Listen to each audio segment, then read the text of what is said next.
No names attached ही संकल्पना काय आहे याबद्दल मी तुम्हाला थोड्या वेळानं संक्षिप्तमध्ये सांगण्याचा प्रयत्न करीन.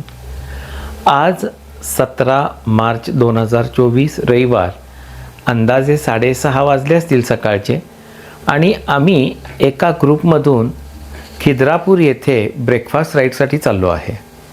ही ब्रेकफास्ट राईड कुणीतरी अरेंज केली आहे. याच्यामध्ये कोण आहे कोण नाही आम्हाला माहीत नाही. ओळखीचे चेहरे पण भरपूर असणार आहेत, नवीन पण चेहरे याच्यामध्ये येत असणार आहेत. या नो नेम्स अटॅचची हीच गंमत आहे की याच्यामध्ये एक दिवसाच्या राईडमध्ये कुणीही येतं आणि जॉईन होतं आणि आनंद प्राप्त करून परत घरी जातं. तर आता आपण निघतोय. तिथून आपण जाणार खिद्रापूरला खुपरी मार्गे. खिद्रापूरला आपल्याला फार वेळ नाही आहे, फार तर फार अर्धा तास. तिथं आवरून नाश्ता पाणी आणि रिटर्न कोल्हापूर 11:30च्या आसपास आपण रिटर्न कोल्हापुरात येतोय. हायवे मार्गे जयसिंगपूर मार्गे येताना येणार. कुणाचं कोणी अजून येणार असेल तर आता त्यांना येऊ नका म्हणून सांगा हां, कारण रस्ता सापडला नाही सापडला उगाच फिरत बसायला नको. आणि कुणी एकमेकाला ओव्हरटेक करू नका. जर का वाटलं की आपण ओव्हरटेक करायला लागलो आहे, आपल्याकडनं कंट्रोल होत नाही तर सरळ कॉन्वॉय सोडून तुम्ही घरी निघून जाऊ शकता. हां, मी सांगायच्या आधी आपलं आपण जाऊ. गाड्यांवर बसा, गाडीची लाईट चालू ठेवा. हॅझर्ड लाईट वगैरे काय लावायची गरज नाही आहे. ठीक आहे, बसून घ्यायचं. सुरक्षित रायडिंग कसे करावे याच्याबद्दल थोडक्यात प्रतीकनी माहिती दिली आणि आम्ही सर्व वाहनधारक ताराराणी पुतळ्याला वळसा घालून टेंबलाबाई हुपरी या मार्गाने खिद्रापूरकडे रवाना झालो. या ग्रुपमध्ये जवळजवळ 40 लोक होते. त्यापैकी कदाचित माझ्या ओळखीचे 15-20 जण असतील, कारण बरेचदा या ग्रुपमध्ये मी गेलेलो आहे आणि मला यातील बरेचसे लोक माझ्या ओळखीचे आहेत. काही नवीन चेहरे पण होते. काही म्हणण्यापेक्षा मी म्हणेन जवळजवळ 50% नवीन चेहरे या ग्रुपमध्ये आज आलेले होते. त्यांची कदाचित ही पहिलीच राईड असेल, पण मी या ग्रुपबरोबर पुष्कळ राईड केलेले आहेत. तर मगाशी मी तुम्हाला जे सांगत होतो, नो नेम्स अटॅच ग्रुप ही संकल्पना अशी आहे की एखाद्या व्यक्तीच्या मनामध्ये एखादी जर कल्पना आली की एखादं समाजकार्य करावं किंवा एकत्र यावं किंवा काही प्रोग्राम्स करावेत, जसं ब्लड डोनेशन किंवा कोणाला मदत करावी, तर तो एक सोशल मीडियावर मेसेज टाकतो आणि ज्यांना ज्यांना त्याच्यामध्ये इंटरेस्ट असतो ते सगळे त्या ग्रुपला जॉईन होतात आणि मग ते जे काय ठरलेलं असतं ते पूर्ण करतात आणि नंतर हा ग्रुप डिलीट करून टाकला जातो.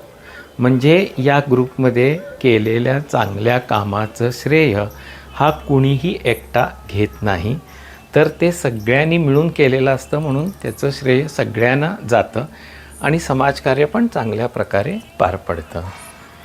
अशा प्रकारे आम्ही निघाल्यानंतर वाटेत फ्लायओव्हर आम्हाला लागला. फ्लायओव्हरवरून पुढे जाताना माझ्या गाडीचे स्पीकर मस्त गाणं गुणगुणत होते. माझ्याकडं मिटिऑर 350 आहे. ती मी राईडसाठी बरेचदा वापरतो. त्याला मी टुरिंग बाईकमध्ये चांगल्या प्रकारे कन्वर्ट केलं आहे. लाँग राईडला जाताना सॅडल स्टे आहे, टॉप बॉक्स आहे, मोबाईल होल्डर आहे आणि विशेष म्हणजे याला मी एक स्पीकर बसवलेला आहे ज्याच्यामध्ये आपण SD कार्ड घालून आवडीची गाणी डाउनलोड करू शकतो आणि जाताना, टूर करताना, राईड करताना ऐकू शकतो. याच्यामुळं मला माझ्या रायडिंगचा आनंद कित्येक पटीनं वाढलेला आहे. तुम्हाला बारीकशी गाणी आता ऐकू येत असतील जी मी लावलेत ती. थोडंसं ऐका. प्रसन्न वातावरण, आल्हाददायक वारा, सूर्याची किरणं, कधी लाल सूर्य दिसतो, कधी गुलाबी दिसतो, कधी झाडातून किरणं आपल्यापर्यंत पोचतात, कधी सूर्य लपतो, कधी प्रखर होतो. असा निसर्गाचा छान सौंदर्य बघत आम्ही मस्तपैकी एकमेकांच्या मागं अगदी कोणालाही ओव्हरटेक न करता कॉन्वॉयचे सगळे नियम पाळत आम्ही खिद्रापूरकडे चाललो होतो. खूप चांगल्या चांगल्या राईड्स मी केलेल्या आहेत. या राईड्स करण्यामागचा हेतू असा आहे की आपण जेव्हा राईड करतो तेव्हा विविध लोकांना भेटतो, विविध लोकांशी आपले छान संवाद होतात, त्यांच्या काही बिझनेस आयडियाज, त्यांचे काही कला छंद आवडीनिवडी आपल्याला कळतात. आपल्या आवडीनिवडी कला छंद आपण त्यांना सांगू शकतो आणि आपल्याला काहीतरी नवीन करण्याची प्रेरणा प्रोत्साहन मिळते. मी खूप काही शिकलो या राईडमधून आणि माझ्यामध्ये पुष्कळ प्रकारचा फरक झाला. बघता बघता आम्ही पार्किंग एरियात खिद्रापूरच्या येऊन पोचलो. पण आता इथं आम्ही गाड्या आमच्या पार्क केल्या आणि पुढं देवळाच्या दिशेने निघालो. देवळाच्या बाहेर अशी एक जुनाट कमान आहे.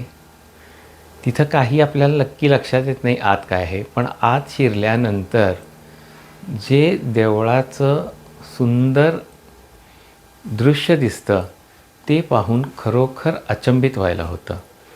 आम्ही सर्वांनी आतमध्ये गेल्यानंतर पहिल्यांदा महादेवाचं दर्शन घ्यायचं ठरवलं आणि प्रत्येकजण अगदी मनोभावे सकाळच्या प्रसन्न वेळेत मंदिराच्या गाभाऱ्यामध्ये येऊन पोचला आणि शंभो शंकराचं आणि हरिहरेश्वराचं दर्शन घेतलं.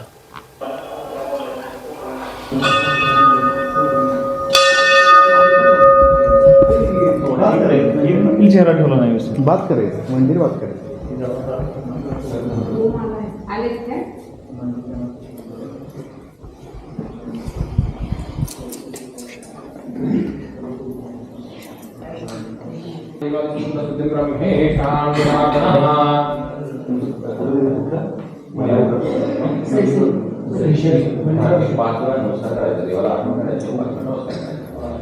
श्री लक्ष्मीनारायण धर्मः उमा महेश्वर धर्मः माता धर्मः इष्टवर्तमाने व्यवहारिके एवं गुणविशेषण विशिष्टायां शुभपुण्यतिथौ राहुल शरणां काष्ट गोत्राणां मम म्हणायचं. मम आता मी म्हणत जातो माझ्या.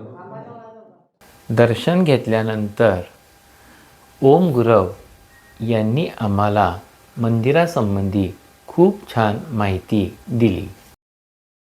सगळे इकडे लक्ष द्या. तर नमस्कार, माझं नाव ओम गुरव. या मंदिराचा मी पुजारी आणि इकडचा गाईड पण आहे. तर पहिल्यांदा आपण इथली भौगोलिक रचना कशी आहे ती पाहून घेऊ. नरसोबाची वाडी तुम्हाला माहिती असेल, जिकडे दत्ताचं मंदिर आहे तिकडे दोन नद्याचा संगम झालेला आहे, कृष्णा आणि पंचगंगा.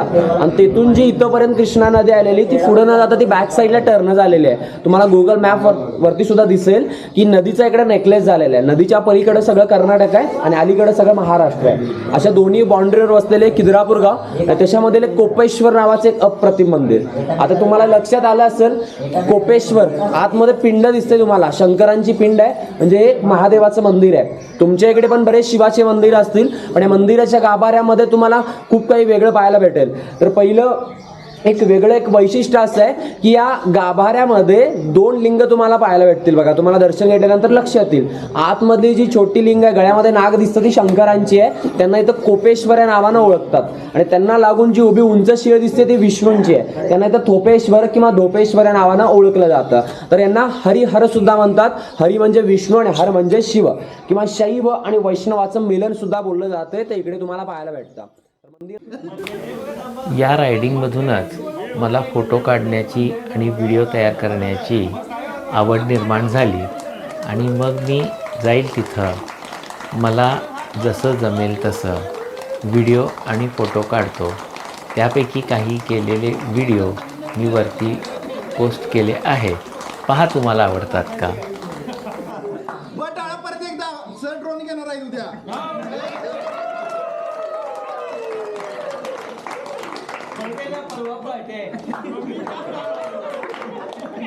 आणि गुढीपाडव्याला गोळविन घेणार आहे. टाळ्या परत एकदा.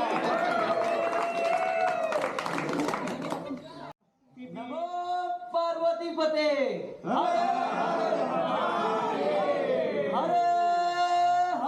हर हर नमो पार्वती पते हर हर नमो पार्वती पते हर हर हर हर हर नमो पार्वती पते हर हर नमो पार्वती पते हर हर हर हर हर नमो पार्वती पते हर हर नमो पार्वती पते हर हर हर हर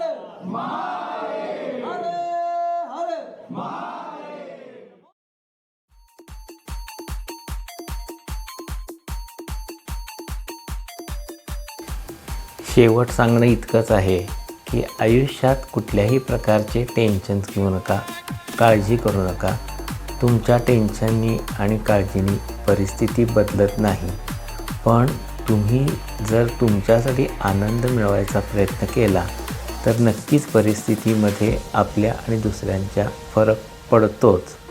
आनंदी राहा, सुखी राहा, राईड करत राहा आणि एन्जॉय करत राहा. धन्यवाद.